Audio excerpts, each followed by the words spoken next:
హే connected family. రాముడు మంచి బాలుడు, అది ఒకప్పుడు. ఇప్పుడు అదే బాలుడు ఒక విధ్వంసుడు. అక్కడ చూస్తే విధ్వంస రాముడే కనబడ్డాడు తప్ప వినయ రాముడు విధేయ రాముడు నాకైతే కనబడలేదు.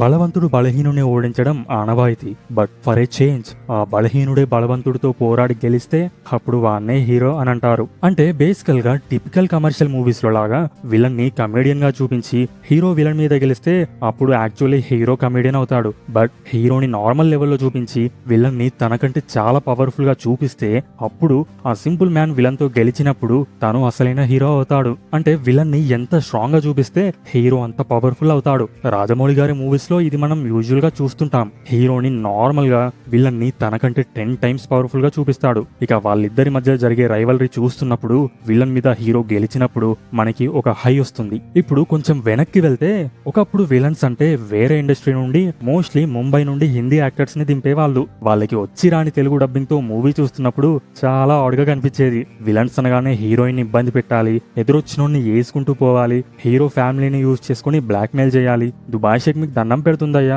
ఇలాంటి వచ్చి రాని భాష మాట్లాడాలి, ఎన్నో క్రైమ్స్ చేయాలి అని ఇలాంటి ఒక టిపికల్ టెంప్లెట్ ఫార్ములా ఫాలో అయ్యే వాళ్ళు అప్పట్లో. అందుకే అప్పటి మూవీస్ లో విలన్స్ కి ఎక్కువగా ఆడియన్స్ కనెక్ట్ అయ్యే వాళ్ళు కాదు. స్క్రీన్ మీద విలన్స్ వచ్చినప్పుడల్లా ప్లీజ్ నన్ను వదిలేసి, కావాలంటే నా జేబులో 6 రూపాయలు ఉన్నాయి తీసుకో, ఇక్కడ అది చాలకపోతే 10 రూపాయల కింద ఆశా చాకలెట్ ఉంది అక్కడ అని అనిపించేది. ఫ్రాంక్ గా చెప్పాలంటే ఇరిటేషన్ వచ్చేది. ఈ ట్రెండ్ కొన్ని ఇయర్స్ వరకు అలాగే కంటిన్యూ అయింది. But over a period of time ఇలాంటి టెంప్లెట్ ఇంపాక్ట్ లెస్ విలన్స్ కాకుండా హీరో క్యారెక్టర్ కి ఎంత ఇంపార్టెన్స్ అయితే ఇస్తున్నామో విలన్ క్యారెక్టర్ కి కూడా అంతే ఇంపార్టెన్స్ ఇవ్వాలని మేకర్స్ రియలైజ్ అయ్యారు. అప్పటి నుండి మూవీస్ లో విలన్స్ క్యారెక్టరైజేషన్ లో ఒక చేంజ్ రావడం స్టార్ట్ అయింది. లుక్స్ నుండి తమ body language, dialogue, characterization and motives వరకు ఇలా ప్రతి దానికి ఇంపార్టెన్స్ ఇస్తూ ఆ రోల్స్ ని కొత్తగా ప్రజెంట్ చేయడం స్టార్ట్ చేశారు. విలన్స్ అంటే చేతిలో కత్తి, అవసరం లేకుండా అరవడం లాంటివి కాకుండా సూటు బూటు వేసుకొని స్టైలిష్ గా చాలా ఇంటెలిజెంట్ గా కూడా చూపించొచ్చు అని ప్రూవ్ చేశారు. ఇంతకు ముందు చెప్పినట్టు విలన్ స్క్రీన్ మీద కనిపించగానే అబ్బా అని అనిపించే స్టేజ్ నుండి ఇప్పుడు మూవీలో విలన్ ఎప్పుడు వస్తాడా అని ఆడియన్స్ వెయిట్ చేసే స్టేజ్ కి విలన్స్ రోల్స్ ఎవాల్వ్ అయ్యాయి.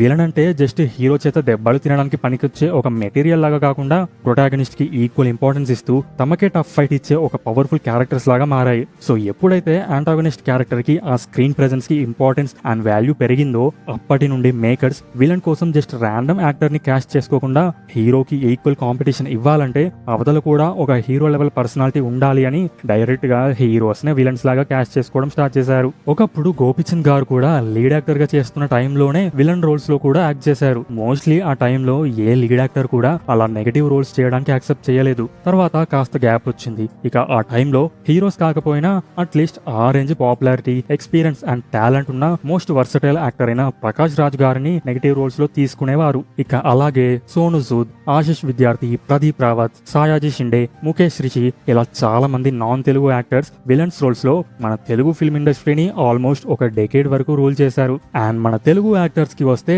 కోట శ్రీనివాసరావు గారు, జయప్రకాష్ రెడ్డి గారు, తనికెళ్ల భరణి గారు, రావు రమేష్ గారు లాంటి వాళ్ళు అటు క్యారెక్టర్ రోల్స్ చేస్తూ at the same time villains roles లో కూడా యాక్ట్ చేస్తూ వచ్చారు. ఇక అదే పీరియడ్ కంటిన్యూ అవుతున్నప్పుడు ఒక మూవీతో almost hero as a villain అనే ట్రెండ్ ని స్టార్ట్ చేసింది బోయపాటి శ్రీను గారనే చెప్పొచ్చు. ఇచ్చట అన్ని రిపేర్లు చేయబడును అన్నట్టు బోయా గ్యారేజ్ లో హీరోలని విలన్ లాగా మార్చబడును అని పెట్టొచ్చు.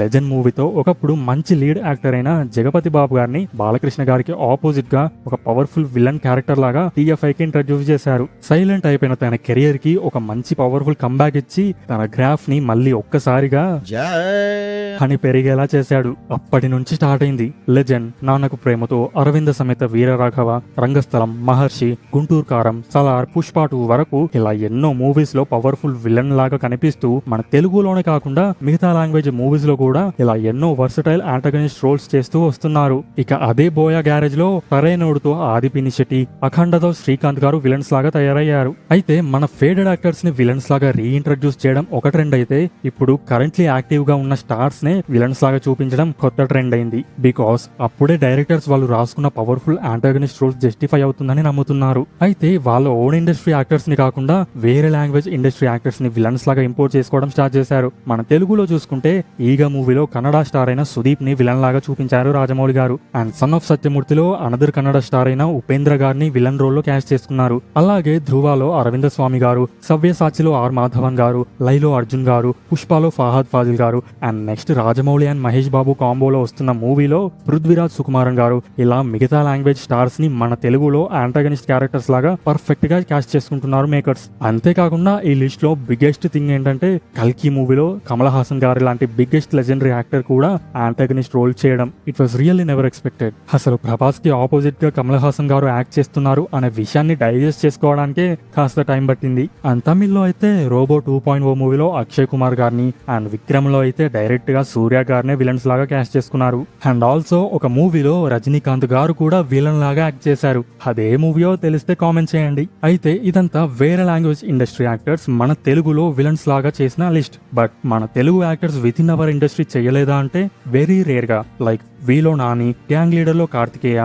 హిట్ 2లో సుహాస్, పుష్పాలో సునీల్. అంతే.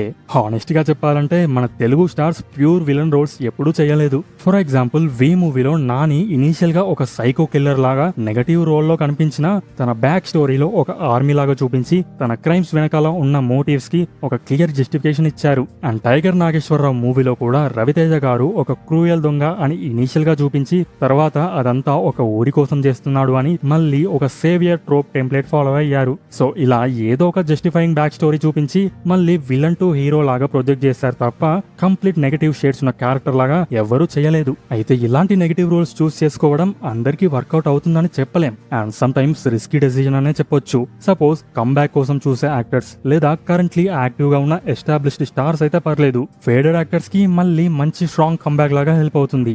యాక్టివ్ గా ఉన్న స్టార్స్ కి వాళ్ళ కెరియర్ లో ఒక మైల్ స్టోన్ క్యారెక్టర్ లాగా ఉండిపోతుంది. కానీ యంగేజ్ యాక్టర్స్ తమ కెరియర్ ఇనిషియల్ స్టేజ్ లో ఇలా విలన్స్ రోల్స్ ని చూస్ చేసుకుంటే తమ కెరియర్ ని ఇంపాక్ట్ చేయొచ్చు. ఫర్ ఎగ్జాంపుల్ రానాని తీసుకుంటే అప్పుడే కొన్ని మూవీస్ లో లీడ్ రోల్ లాగా చేసి మంచి కెరియర్ ని బిల్డ్ చేసుకుంటున్న టైంలో బాహుబలిలో భల్లాల దేవ లాంటి ఒక పవర్ఫుల్ యాంటాగనిస్ట్ క్యారెక్టర్ చూస్ చేసుకున్నారు. ఆ క్యారెక్టర్ తన లైఫ్ లో ఒక మైల్ స్టోన్ క్యారెక్టర్ లాగా అవ్వచ్చు అండ్ దాని వల్ల నేషనల్ వైడ్ గా పాపులారిటీ కూడా వచ్చుండొచ్చు.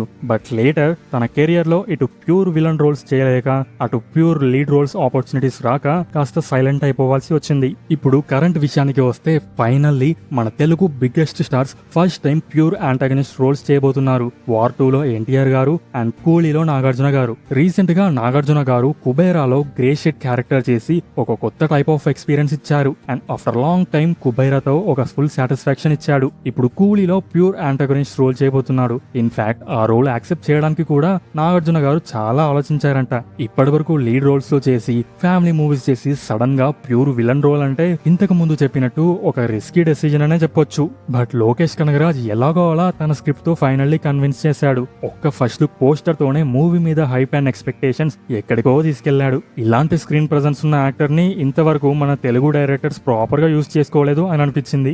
నెక్స్ట్ ఎన్టీఆర్ గారు కూడా ఫస్ట్ టైం ఇలా యాంటాగనిస్ట్ రోల్ చేయడం. ఇప్పటికే వచ్చిన విజువల్స్ తో ఆ క్యూరియాసిటీ అండ్ హైప్ నెక్స్ట్ లెవెల్లో ఉంది. Rajinikanth versus Nagarjuna, Hrithik Roshan versus NTR, such a biggest rivalry combos ever. Screen మీద వీళ్ళ ఫేస్ ఆఫ్ ఎలా ఉంటుందో ఊహించుకుంటేనే ఆగలేకపోతున్నాను సార్.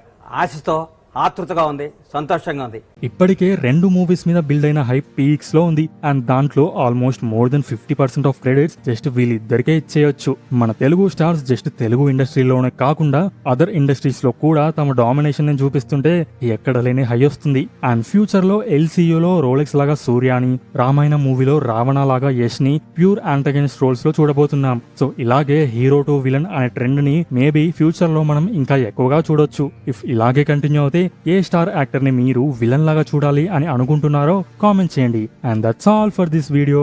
నెక్స్ట్ వీడియోలో మళ్ళీ కనెక్ట్ అవుదాం. Until then stay connected with భయ కనెక్టెడ్.